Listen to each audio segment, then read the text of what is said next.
In this video, we're going to be talking about the ATC, or the automatic trailer control. It was designed a few years ago to apply the brakes when the caravan gets into a snaking situation. Now, by the snaking situation, we mean when the caravan has started to move from left to right over and above a certain set of parameters that it will sense. Now, it's not a nice situation to be in. I've been in it a few times, but I'm fairly lucky because I normally tow with the caravans fairly empty and my car's quite heavy, so I don't actually feel it that often. But it is quite scary if your car and your caravan are a little bit more matched than mine normally are. Now, snaking can be caused by a few different things. Excessive speed, a tyre blowout, which you can't do much about. Sometimes when you get into those tracks on the inside carriageway of the motorway where the lorries have been, they can kind of make you wobble a little bit. That can happen sometimes. Or a crosswind, that can be quite a hairy situation when you go under a bridge or something and a crosswind blows you across. It can also be caused by slack in the braking system, so it's very important to have them maintained. Now, the braking system in the caravan is fairly simple. There's a rod that goes from the front to the centre of the van and attaches to a balance bar. Now, the balance bar naturally will put one of the brakes on before the other. And if there's not much slack in the system, then you hardly notice it. If they haven't been maintained and there's more slack than in one side than the other, then what happens is that balance bar, especially under heavy braking, will put one of the brakes on a lot sooner than the other. And then the caravan will dip to one side, and then the other brake will come on and pitch the caravan to the other side. And that's when you get into that snaking scenario. So it's very important to keep your brakes maintained because you want as less slack in that system as possible.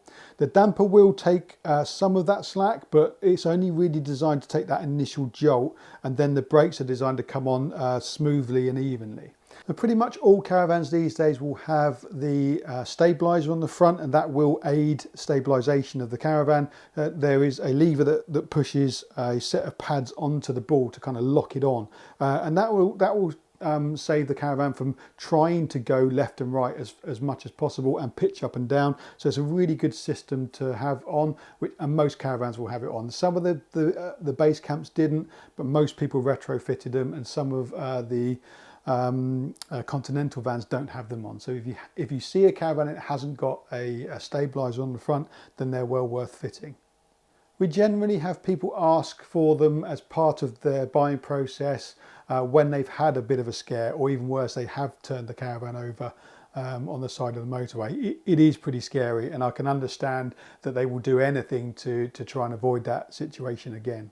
So how does it work? Well, the ATC is a box of tricks that sits on the back of that bar that I was talking about earlier, and it's got 12 volts to it, and it just senses how far the caravan is moving left and right. And if it goes too far one way or the other, it will actually apply the brakes.